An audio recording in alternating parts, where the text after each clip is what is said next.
Shalom. Ada sukacita pagi hari ini. Amin. Tuhan Yesus sungguh sangat baik dalam kehidupan kita. Dia memelihara, Dia memberkati, Dia menyertai kehidupan kita sebagai orang-orang yang percaya kepada Tuhan. Dan itu adalah janji Tuhan dalam kehidupan kita semua. Di tengah-tengah kesulitan, di tengah-tengah persoalan, pergumulan yang masih terus berlanjut hari-hari ini, tapi kita tidak kehilangan pengharapan, amin. Sebab kita percaya Allah yang kita sembah adalah Allah yang ajaib, Allah yang besar, Allah yang mampu menaklukkan segala sesuatu demi membela kehidupan saudara dan saya. Puji Tuhan, saudara, pada kesempatan hari ini kita akan belajar satu kebenaran firman Allah yang saya berikan judul baik di mata Tuhan. Kita seringkali memperhatikan, melihat ada begitu banyak orang muncul dengan perbedaan watak dan karakternya. Ya. Ada orang yang selalu merasa dirinya benar. Ya. Selalu merasa tidak pernah salah dan tidak pernah melakukan kesalahan, sehingga saat mencoba untuk mencari perhatian Tuhan, maka yang dimunculkan adalah karakter kehidupan yang menyatakan kepada Tuhan, aku tidak pernah salah, aku sudah hidup dengan benar di mata Tuhan, saya sudah melayani Tuhan, saya sudah melakukan yang terbaik dari kehidupanku untuk Tuhan. Maka kita sering kali menempatkan diri sebagai aku orang yang pantas diberkati Tuhan, aku orang yang harusnya diberkati, usahaku seharusnya diberkati, kehidupanku harusnya diberkati, karena saya sudah melakukan semua, saya orang yang benar di mata Tuhan. Ada lagi karakter yang selanjutnya, ada orang yang selalu merasa bersalah, sehingga perasaan bersalah itu membuat orang itu menjadi merasa, oh aku tidak layak, saya nggak pantas datang ke gereja, kenapa? Dosa saya banyak. Saya nggak pantas duduk di kaki Tuhan untuk berdoa, kenapa? Saya bukan orang yang layak, saya bukan orang yang pantas mendapatkan pertolongan Tuhan, saya bukan orang yang pantas mendapatkan anugerah Tuhan, saya bukan orang yang pantas menjadi orang yang diberkati oleh Tuhan. Kenapa? Karena dosa saya banyak. Ada lagi orang yang ragu-ragu dalam kehidupannya, saya ini kira-kira layak nggak di hadapan Tuhan ya? Kalau saya layak di hadapan Tuhan, saya banyak dosa.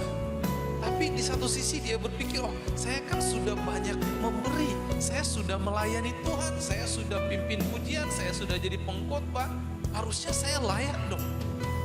Ya. Namun seketika dia bisa berpikir, saya nggak mungkin layak, saya juga banyak dosanya.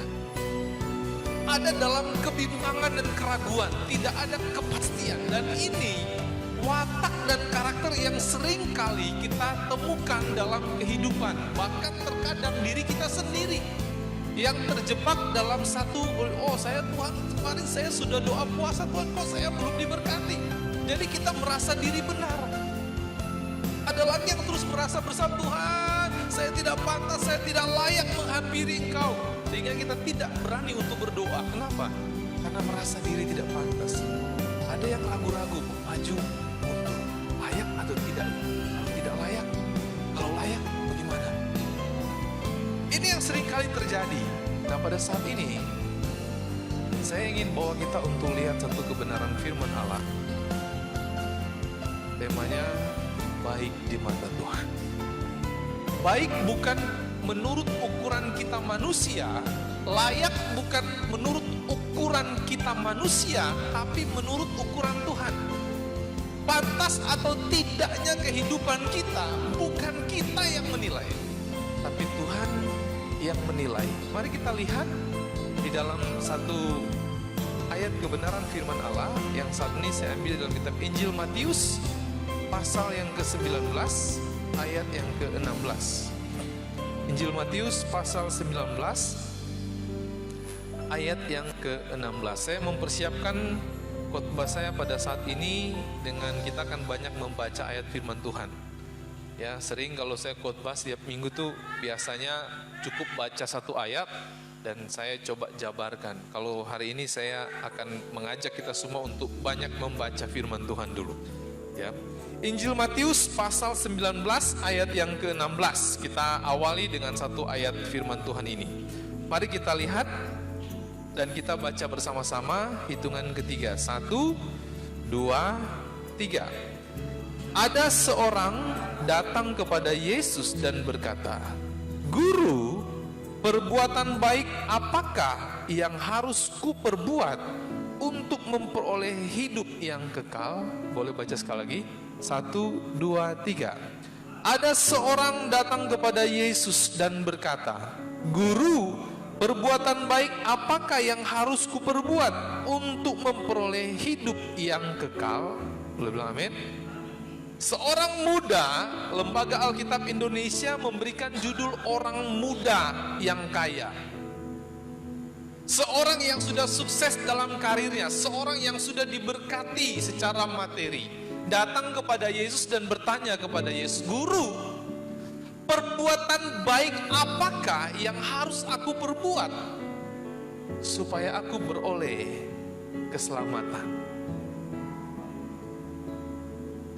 Kalau kita baca ayat selanjutnya, situ Yesus mencoba untuk discuss dengan dia. Ya. Yesus berkata, jangan membunuh, jangan mencuri, jangan berzina, jangan berbohong. Itu ada semua kalau saudara baca ayat selanjutnya dari ayat 17 dan seterusnya. Pada waktu dia bertanya kepada Yesus, "Guru, perbuatan baik apa yang harus aku perbuat supaya aku beroleh kehidupan yang kekal?" Yesus berkata, lakukan semua perbuatan yang baik. Jangan membunuh, jangan berzina, jangan mencuri, jangan berbohong, dan seterusnya. Dia berkata kepada Tuhan Yesus, "Aku sudah melakukan itu semua sejak aku muda. Aku sudah lakukan semuanya itu sejak aku muda." Dia menyatakan kepada Yesus tentang suatu hal yang sudah dia perbuat, yang sudah dia lakukan. Maksudnya apa? Dia ingin katakan kepada Yesus, aku sudah menjadi orang baik. Aku sudah menjadi orang yang baik karena semua apa yang Yesus katakan dia sudah lakukan. Dia tidak membunuh, dia tidak mencuri, dia tidak berbohong, ya. Dia tidak berzina. Dia katakan, aku sudah melakukan.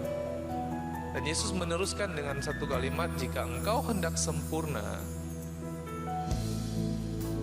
Ini ayat yang paling tidak disukai oleh banyak orang kaya. Yesus katakan, "Jika engkau hendak sempurna, pergi, jualah segala harta milikmu, bagikan itu kepada orang miskin, dan datanglah kepadaku, ikutlah aku."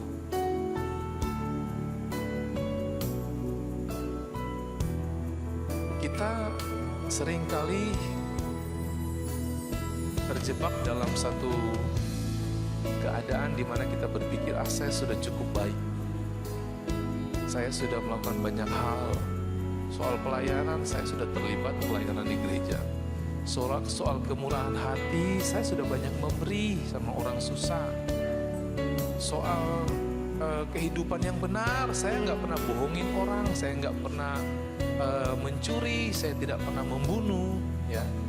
Dan kita seringkali mengklaim diri, oh iya cukup, saya yakin saya sudah memperoleh kehidupan yang kekal.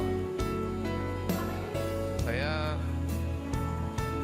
diskusi dengan salah satu jemaat yang dulu juga jemaat kita, sekarang udah tidak pernah datang.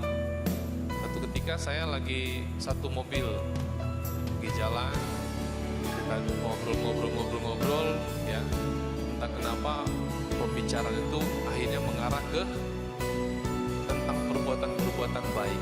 Dia katakan kepada saya, kalau saya, Pak Ronald, udah gak mau pusing lagi. Yang penting saya gak jahat sama orang, yang penting saya gak usil sama orang, yang penting saya gak ganggu orang. Itu sudah cukup. Saya yakin saya sudah melakukan yang terbaik. Ya, ya itu statement yang dia katakan, saya aminkan. Ya, amin, puji Tuhan. Ya, cuma ada satu hal yang kurang. Ada sesuatu yang kurang. Tidak usil sama orang, tidak ganggu orang, tidak iseng sama orang, itu cukup menjadi orang baik di mata manusia. Kita tidak mencuri, kita tidak berzina, kita tidak mengucapkan saksi dusta, kita tidak berbohong, kita tidak melakukan dosa, kejahatan. Itu cukup untuk menempatkan diri kita sebagai orang yang baik di mata manusia. Kita menjadi orang yang murah hati, suka memberi, cukup untuk menempatkan kita menjadi orang baik di mata manusia. Tapi apakah sudah baik di mata Tuhan? Allah punya standar yang berbeda. Kacamata Tuhan dengan kacamata manusia itu berbeda. Penilaian Tuhan dengan penilaian manusia itu berbeda. Mari kita lihat satu persatu bagaimana kita supaya menjadi orang yang baik di mata Tuhan. Bagian pertama, saya ajak kita semua untuk membaca kitab Injil Lukas pasal yang ke-18 ayat 9 sampai ayat 14. Saya katakan tadi kita akan baca banyak ayat firman Tuhan. Saya berharap saudara sabar membaca, dan biarlah juga ini bisa melatih kita untuk menjadi orang yang cinta dan suka membaca firman Tuhan. Injil Lukas pasal yang ke-18 ayat 9 sampai ayat yang ke-14. Saudara ikutin melalui layar monitor. Saya bacakan perlahan-lahan buat kita semua untuk kita dapatkan pemahaman yang baik. Firman Tuhan katakan begini. Dan kepada beberapa orang yang menganggap dirinya benar dan memandang rendah semua orang lain, Yesus mengatakan perumpamaan ini. Ayat 10. Ada dua orang pergi ke bait Allah untuk berdoa. Yang seorang adalah Farisi dan yang lain pemungut cukai. Orang Farisi itu berdiri dan berdoa dalam hatinya begini, Ya Allah, aku mengucap syukur kepadamu karena aku tidak sama seperti semua orang lain. Bukan perampok, bukan orang lalim, bukan pezina, dan bukan juga seperti pemungut cukai ini. Aku berpuasa 2 kali seminggu. Aku memberikan 1/10 dari segala penghasilanku. Tetapi pemungut cukai itu berdiri jauh-jauh, bahkan ia tidak berani menengadah ke langit, melainkan ia memukul diri dan berkata, Ya Allah, kasihanilah aku, orang berdosa ini. Aku berkata kepadamu, orang ini pulang ke rumahnya sebagai orang yang dibenarkan Allah, dan orang lain itu tidak. Sebab barang siapa meninggikan diri, ia akan direndahkan, dan barang siapa merendahkan diri, ia akan ditinggikan. Kira-kira pembacaan firman Tuhan ini dapat dipahami? Jadi ada dua orang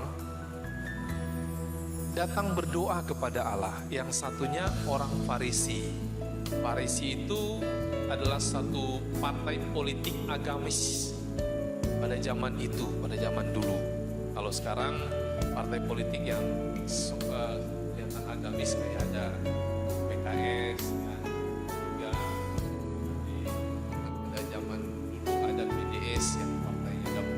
Sejahtera, orang Kristen punya PDKB, dulu juga banyak partai politik yang berasaskan agama. Farisi juga adalah satu partai politik yang berasaskan agama. Biasanya memang orang-orang Farisi ini senang tampil dengan segala atribut agamawinya untuk menunjukkan kepada banyak orang bahwa mereka itu orang yang senang berdoa, orang yang senang membaca kitab Taurat, orang yang senang melakukan semua hukum Taurat. Mereka tunjukkan, ya, mereka tunjukkan kepada orang lain bahwa mereka adalah orang yang agama, yang taat kepada agama. Sementara ada pemungut cukai dalam perumpamaan ini. Pemungut cukai dalam tradisi, dalam kondisi pada waktu itu, orang-orang Yahudi dianggap orang paling berdosa. Pemungut cukai, karena kenapa mereka dianggap orang paling berdosa? Ada satu kebiasaan pada waktu itu, pemungut cukai itu suka mengambil laba lebih, suka mengambil memeras, ya, mereka suka memeras.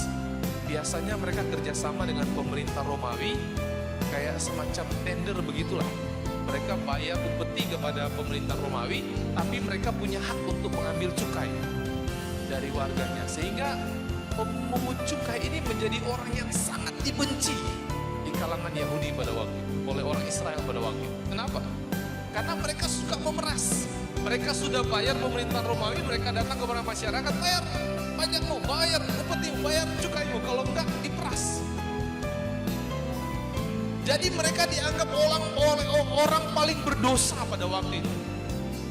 Tapi dalam perumpamaan ini, Yesus menyampaikan perumpamaan yang sangat luar biasa. Dia coba untuk membandingkan mana orang yang baik di mata Tuhan dengan orang yang baik di mata manusia. Siapa yang tidak mau jempolin orang Farisi yang tidak mencuri, tidak berzina, tidak berbohong, bla bla bla bla bla dan sebagainya, dengan orang yang seorang pemungut cukai yang suka memeras. Kira-kira mata manusia memandang mana yang paling benar? Mana yang benar kira-kira? Pasti orang akan berkata orang Farisi, dan memang betul orang Farisi yang kelihatan baik. Hanya ada perbedaan antara mata manusia dengan mata Tuhan terletak pada diri, dalam diri batinnya seseorang, hatinya seseorang. Orang Farisi berdiri dan berdoa, Tuhan, aku bersyukur kepadamu karena aku bukan orang berdosa. Aku bersyukur kepadamu karena aku bukan pezina. Aku bersyukur kepadamu karena aku bukan pembohong. Aku bersyukur kepadamu karena aku tidak sama seperti pemungut cukai ini. Itu doanya seorang Farisi. Satu keadaan dia di mana dia tunjukkan kepada Allah tentang kebenarannya. Di sisi yang lain, seorang pemungut cukai datang kepada Tuhan, bahkan mau datang kepada Tuhan aja dia merasa diri tidak layak. Berdiri jauh-jauh, bahkan mau menengadah ke langit saja, dia merasa tidak pantas. Ya, doanya dia ungkapkan begini. Tetapi pemungut cukai itu berdiri jauh-jauh, bahkan dia tidak berani menengadah ke langit, melainkan ia memukul diri dan berkata, Ya Allah, kasihanilah aku orang berdosa ini.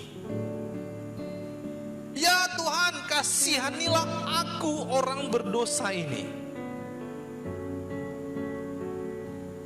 Benar di mata Tuhan atau baik di mata Tuhan tidak cukup kita menjadi orang yang baik di mata manusia.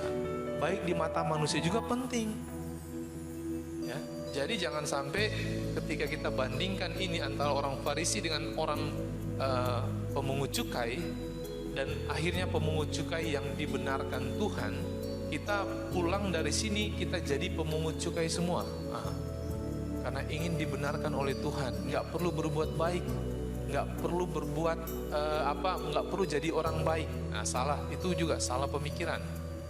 Ya, Yang dimaksudkan di dalam ayat ini adalah Tuhan tidak hanya sekedar melihat dari perbuatan kita, Tuhan tidak hanya sekedar melihat dari perkataan kita, Tuhan juga tidak hanya sekedar melihat dari sikap dan perilaku kita, tapi Tuhan melihat sampai ke dalam hati manusia. Mata Tuhan tertuju sampai ke dalam hati manusia. Maka kita tidak cukup menjadi orang yang baik di mata manusia, tapi kita harus pastikan menjadi orang yang baik di mata Tuhan. Orang yang baik di mata Tuhan bukan sekedar perbuatan, tapi muncul dari hati dengan segala ketulusan. Kalau kita memberi sesuatu kepada orang dan kita berpikir nanti suatu hari lu balas budi sama gue ya, maka kita terjebak dalam kehidupan karakter seorang Farisi. Tapi kalau kita melakukan sesuatu, kita melakukannya dengan ketulusan hati, ini yang dapat saya berikan. Ini aku persembahkan hidupku kepadamu ya Tuhan. Maka pasti jadi baik di mata Tuhan. Amin.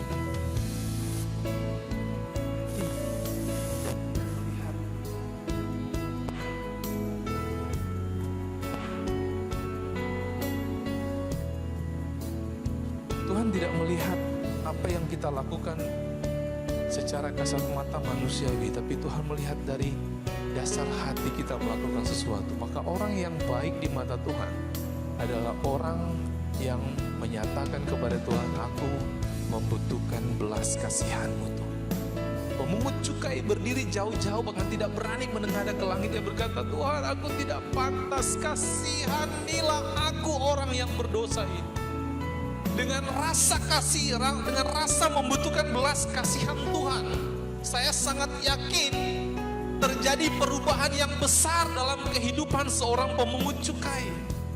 Tidak mungkin dia seorang yang berdosa membutuhkan belas kasihan datang kepada Tuhan, kasihani aku orang berdosa, dia akan kembali kepada perbuatan yang jahat. Gak mungkin. Contohnya seorang Sakius, sama dengan karir yang sama, seorang pemungut cukai, orang yang dianggap paling berdosa sejagat pada waktu itu. Orang-orang lain, orang Farisi, orang-orang Yahudi lain menghakimi dia. Kenapa Yesus mampir di rumah orang berdosa? Yesus mampir di rumah orang berdosa karena di dalam hati orang berdosa itu ada pertobatan, ada kerinduan, ada keinginan untuk mendapatkan belas kasihan Tuhan. Untuk dibenarkan Tuhan, kita tidak perlu membenarkan diri kita sendiri.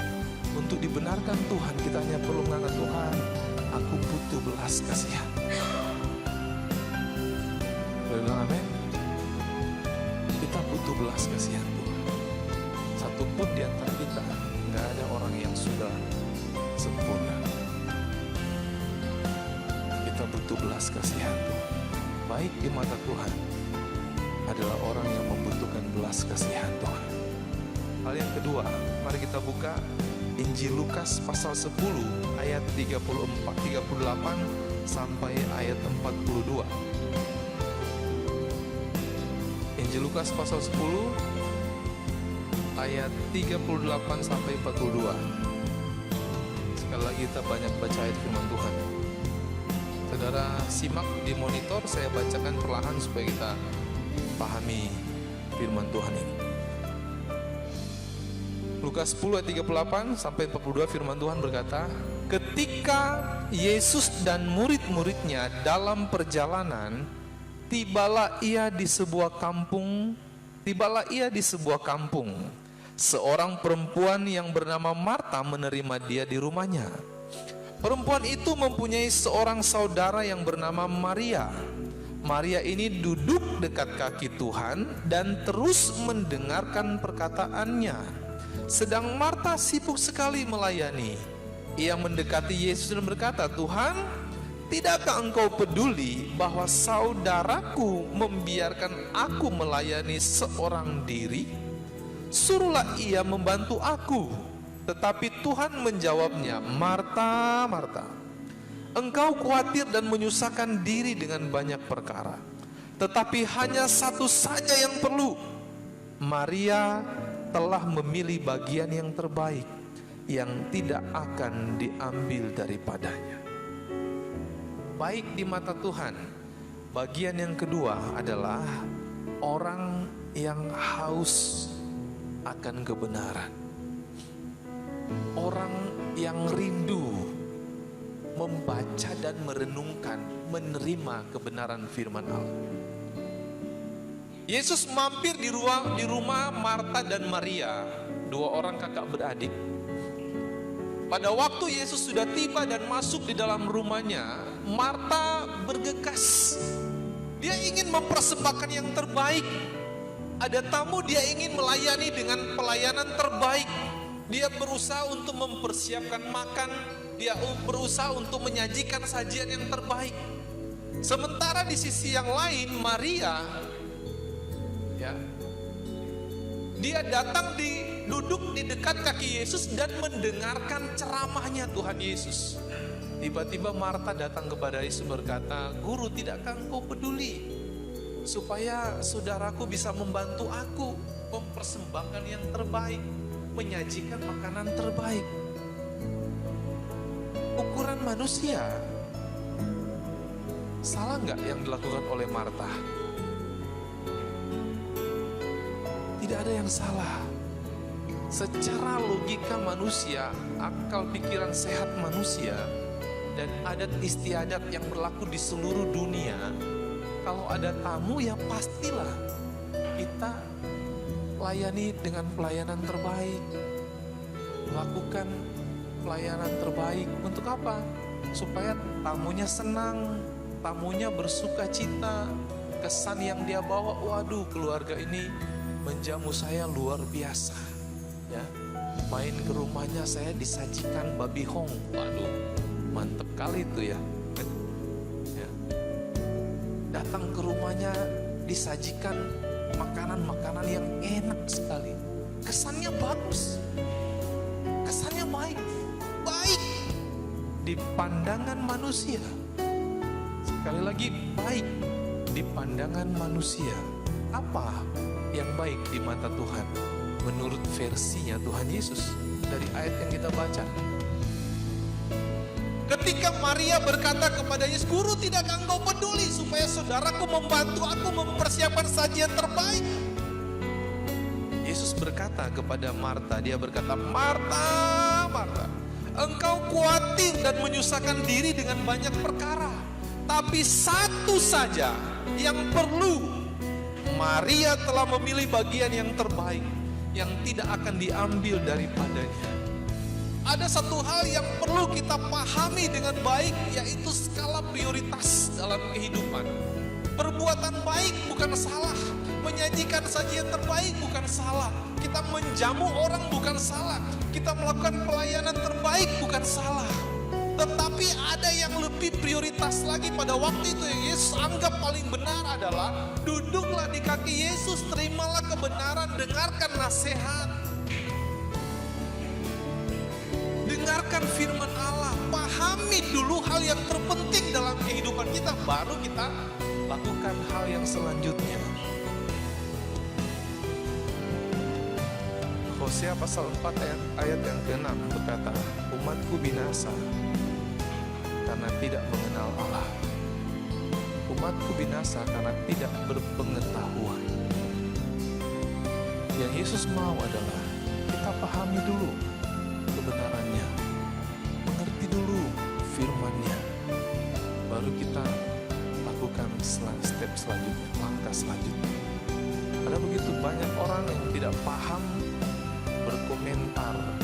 Kalau saudara lihat dunia media sosial, banyak orang berusaha untuk mengomentari sesuatu, dan mengomentarinya dengan ketidaktahuan, dengan ketidakmengertian tentang kebenaran.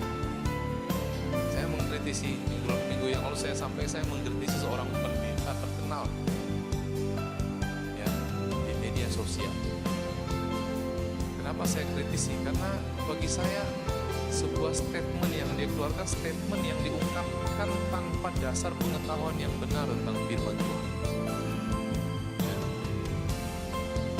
Saya jelaskan sedikit statement yang dia keluarkan. Dia berkata begini, dia sedang menyabarkan kebenaran firman Tuhan tentang memberi.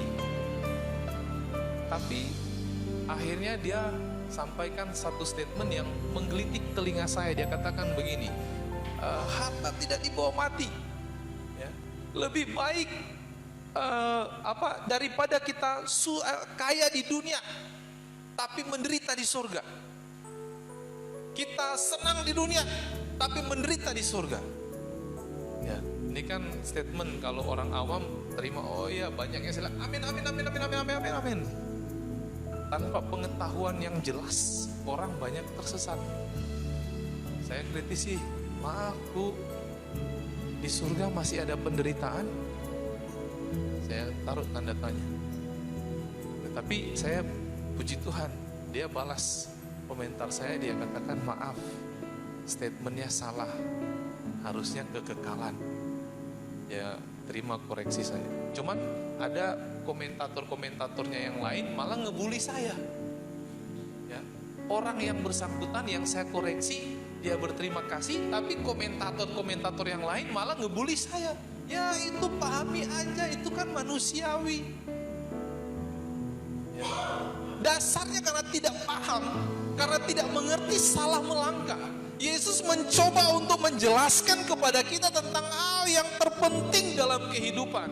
Dalam suatu cerita yang kita baca pada saat antara Marta dan Maria, bukan salah melakukan pelayanan terbaik, bukan salah menyajikan sajian yang terbaik, bukan salah perbuatan baik yang harus kita lakukan, wajib, tapi harus didasari dengan hal yang paling penting dalam kehidupan kita adalah pengertian tentang kebenaran firman Allah.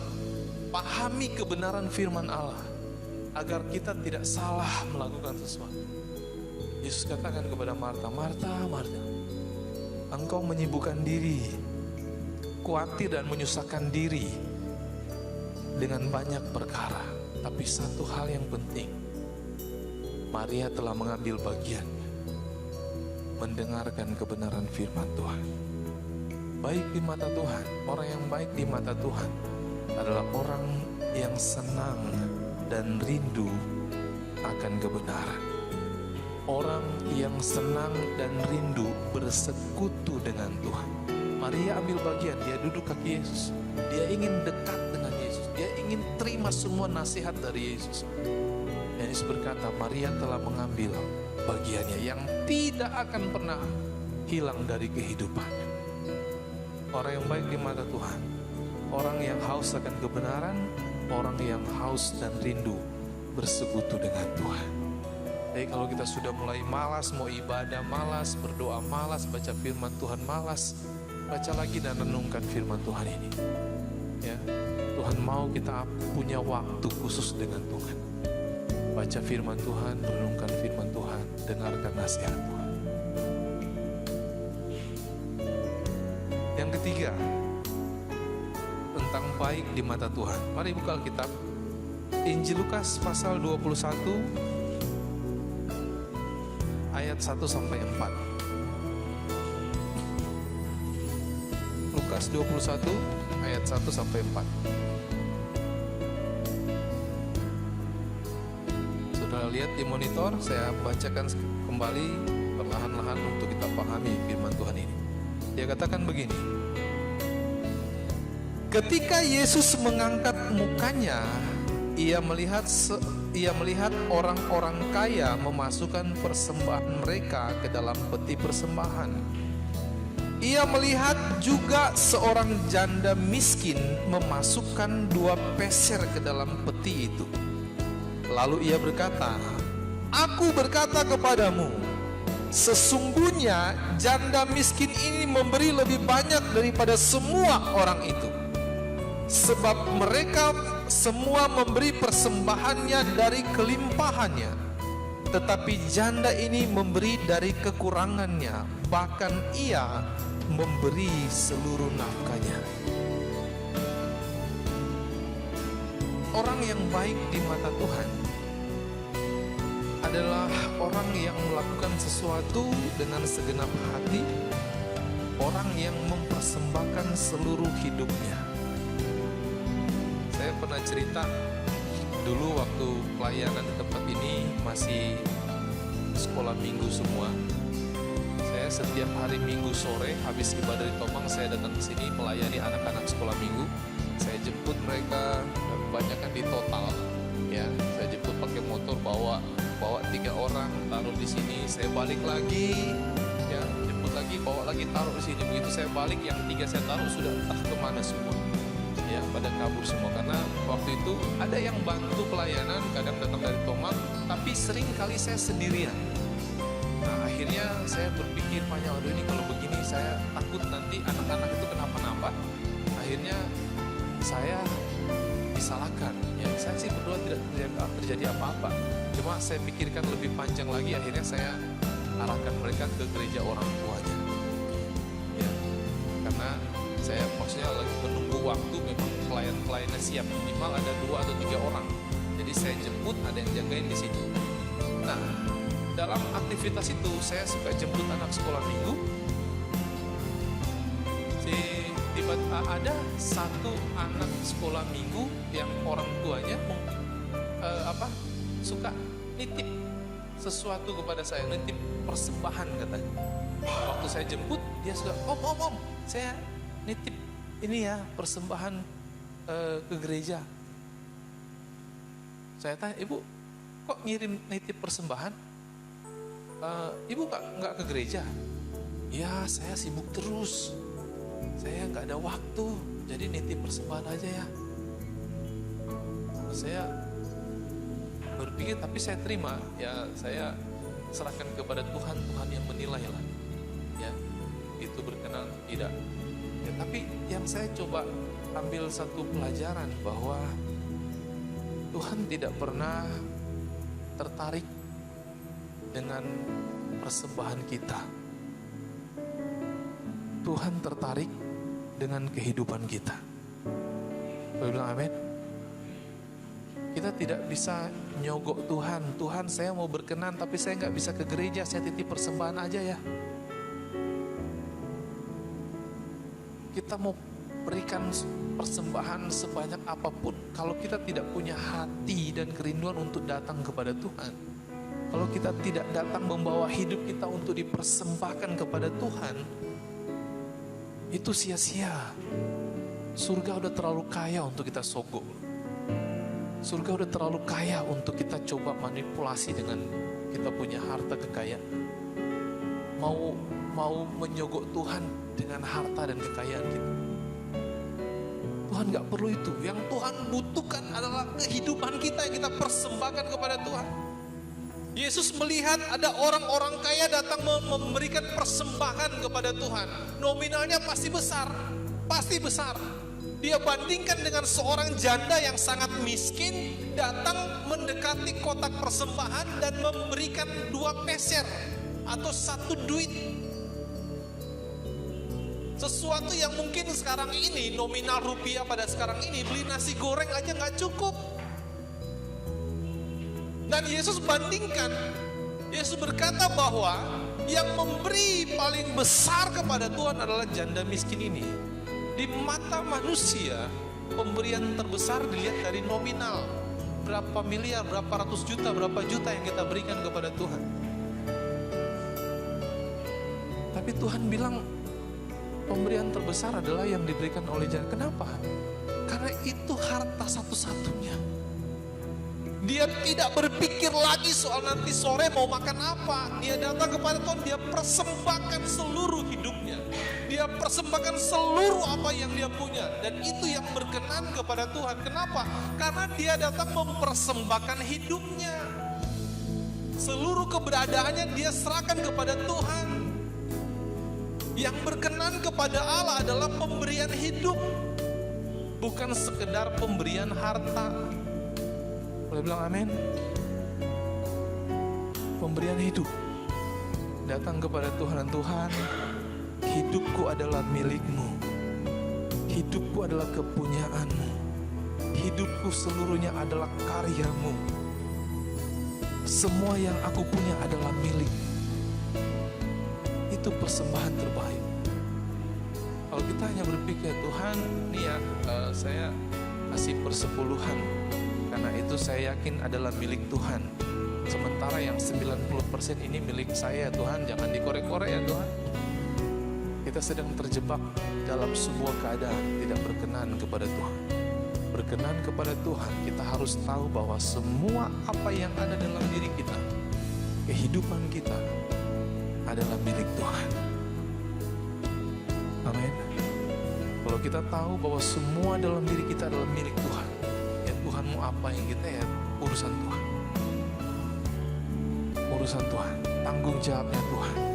Dan saya yakin sesuatu yang adalah hak milik pasti terpelihara dengan baik. Contoh-contohnya, Gabriel adalah anak saya. Gabriel adalah anak saya, milik saya, kepunyaan saya, lahir dari saya. Saya bertanggung jawab penuh bagi dia. Hidup kita miliknya Tuhan, kepunyaan Tuhan, karyanya Tuhan. Tuhan bertanggung jawab penuh dengan kehidupan kita. Amin. Dia tidak akan pernah mungkin biarkan hak kepunyaannya diganggu atau dicacati oleh hal apapun. Dia tidak akan pernah mungkin membiarkan hak kepunyaannya, apalagi milik kesayangannya, tercecer, menderita. Dia tidak akan pernah mungkin biarkan itu terjadi. Saya tidak akan pernah mungkin biarkan anak ini yang memang lahir dari kehidupan saya, milik saya, itu menangis karena dia merasa menderita. Nangis aja, saya udah tahu minta susu dia, kasih dia yang terbaik. Mau tidur, pinang dia, gendong dia, ayun dia. Saya lakukan yang terbaik. Saya pastikan dia tumbuh dengan baik. Saya pastikan dia menikmati semua yang terbaik. Kenapa? Karena dia milik. Hidup kita, kalau kita tahu itu adalah milik Tuhan, dia bertanggung jawab penuh dengan kehidupan kita. Dia tidak akan pernah biarkan kita menangis, menderita, karena dia tahu kita adalah milik kesayangannya. Amin.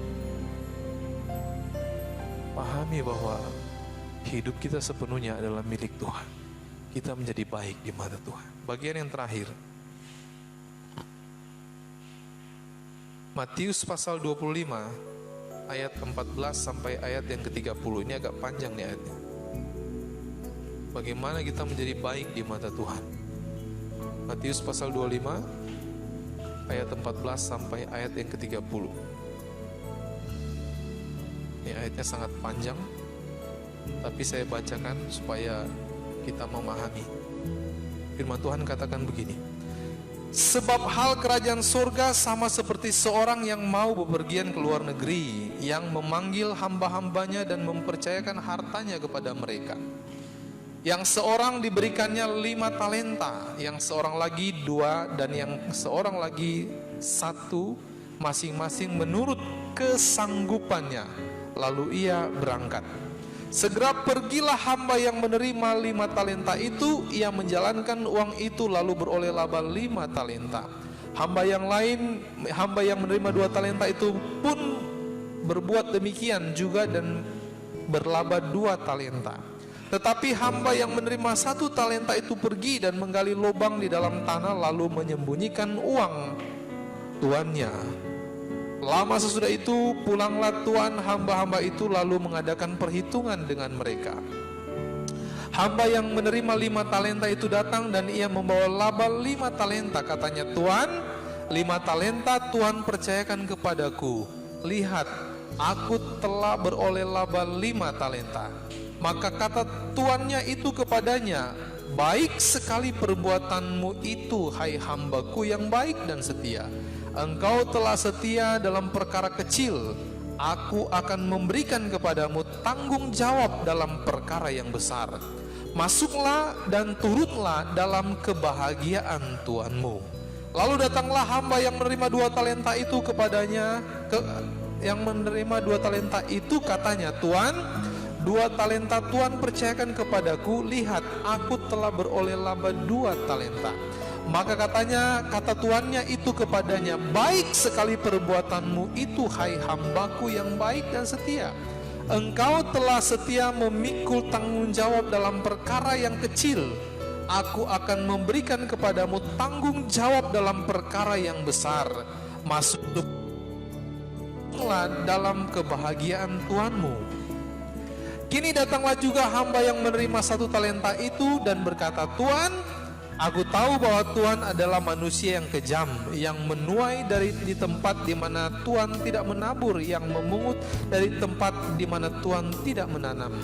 Karena itu aku takut dan pergi menyembunyikan talenta Tuhan itu ke dalam tanah. Ini terimalah kepunyaan Tuhan. Maka jawab tuannya itu, hai kamu hamba yang jahat dan malas. Jadi kamu sudah tahu bahwa aku menuai di tempat di mana aku tidak menabur dan memungut dari tempat di mana aku tidak menanam.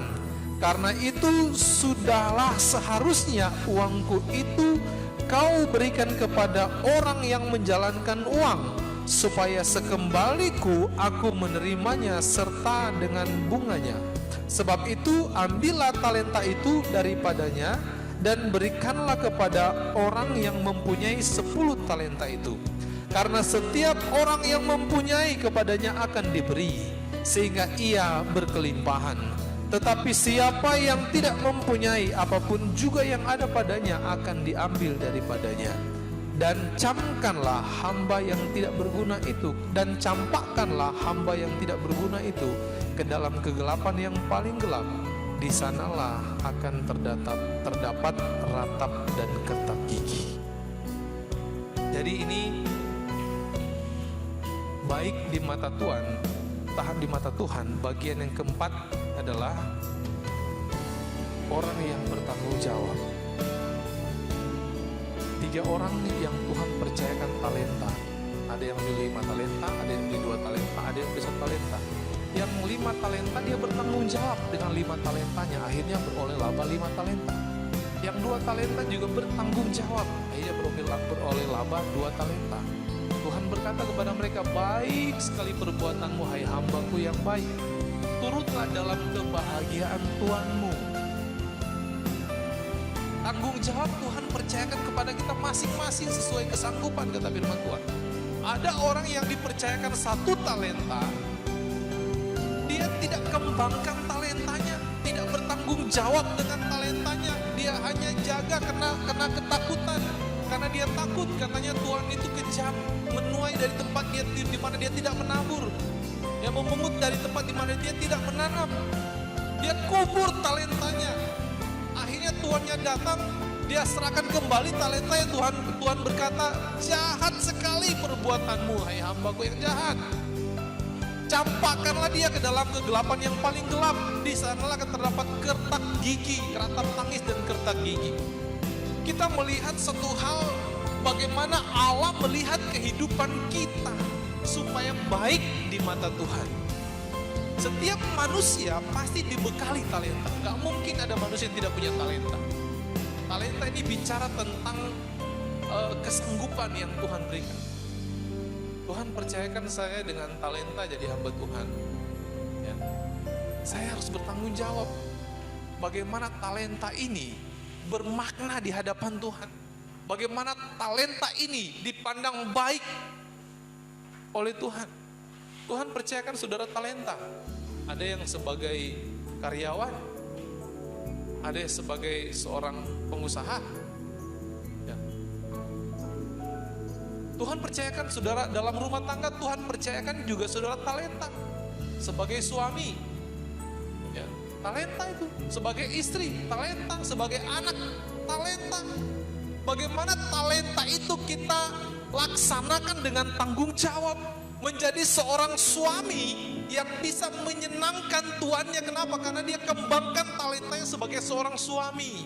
Cinta kepada istrinya, perhatian penuh, bertanggung jawab kepada keluarganya. Itu talenta. Seorang istri juga adalah talenta. Bagaimana talenta sebagai istri yang Tuhan percayakan kepada kita, menjadi seorang istri yang baik, mengurus, merawat anak-anaknya, bertanggung jawab dengan karakter anaknya, bertanggung jawab dengan kapasitas kita sebagai seorang istri. Begitu juga dengan anak-anak. Kita punya tanggung jawab, itu talenta yang Tuhan percayakan. Bagaimana supaya Tuhan pandang baik? Karena kita bertanggung jawab tidak hanya sekedar kepada istri, kita bertanggung jawab bukan sekedar kepada suami, kita bertanggung jawab bukan sebagai anak-anak atau orang tua. Kehidupan kita dipertanggungjawabkan di hadapan Tuhan. Jadi kalau kita jahat sama istri, kita tidak berurusan dengan istri, kita berurusan dengan Tuhan. Kalau kita jahat sama suami, kita tidak berurusan dengan suami, kita berurusan dengan Tuhan. Jahat kepada orang tua, kita berurusan bukan kepada orang tua, tapi kepada Tuhan. Jahat kepada anak, tidak berurusan kepada anak, tapi berurusan dengan Tuhan. Kenapa? Itu semua kapasitas yang Tuhan percayakan kepada kita. Dan kita harus bertanggung jawab dengan talenta itu. Pastikan talenta itu bertumbuh baik, berkembang dengan baik. Kita menjadi suami, istri, anak, orang tua yang bertanggung jawab di hadapan Tuhan. Kalau Tuhan percayakan itu, lakukan maksimal sampai kita temukan kata-kata Tuhan datang kepada kita. Baik sekali perbuatanmu, hai hambaku yang baik, turutlah dalam kebahagiaan Tuhanmu. Itu bahasa yang paling ingin dan rindu saya dengarkan ketika waktunya saya selesai. Ketika Tuhan Yesus datang kali yang kedua, Tuhan berkata, baik sekali perbuatanmu, hai hambaku yang baik. Kalimat yang paling ingin saya dengarkan dari mulut ya Tuhan. Bahwa kita harus bertanggung jawab dengan talenta yang Tuhan sudah percayakan. Tanggung jawab yang Tuhan sudah percayakan kepada kita. Jadilah orang yang kita melakukan segala sesuatu, nggak harus dilihat orang, nggak harus baik di mata manusia, tapi kejarlah sesuatu yang betul-betul baik di mata Tuhan. Di pemandangan Tuhan kita melakukan semua baik. Kenapa? Karena Tuhan melihat dari dasar hati kita. Kenapa persembahan Kain ditolak? Kenapa persembahan Habil diterima? Karena Kain mempersembahkan sesuatu tidak dengan kemurnian hati, tapi terkandung iri hati dan dengki kepada adik. Persembahan Habil diterima. Kenapa? Karena dia persembahkan dengan ketulusan. Tidak ada rasa, tidak ada dendam, tidak ada iri hati, tidak ada keinginan yang lain selain dia ingin memberikan yang terbaik kepada Tuhan. Dan Tuhan menerima persembahan Habil, menolak persembahan Kain. Karena yang Tuhan lihat dari hati kita, dasar hati kita yang mau melakukan sesuatu yang terbaik di mata Tuhan. Kejarlah perkenanan Tuhan. Perbuatan baik penting dalam hidup kita, tapi kita harus lebih tahu perbuatan yang diinginkan oleh Tuhan, yang berkenan di hadapan Tuhan. 4 poin ini mari kita renungkan lebih jauh, kita pahami lebih jauh, supaya iman kita tidak menjadi sia-sia, kekristenan kita tidak menjadi sia-sia. Pastikan kita menjadi orang-orang yang hidup baik di mata Tuhan, orang yang membutuhkan belas kasihan Tuhan, orang yang haus akan kebenaran, orang yang rindu bersekutu dengan Tuhan, orang yang mempersembahkan seluruh hidupnya, mempersembahkan segala sesuatu dari segenap hatinya, dan orang yang memiliki tanggung jawab di hadapan Tuhan. Tuhan percayakan sesuatu, mari kita bertanggung jawab dengan apa yang Tuhan percayakan. Tuhan memberkati kita semua. Mari kita bangkit berdiri.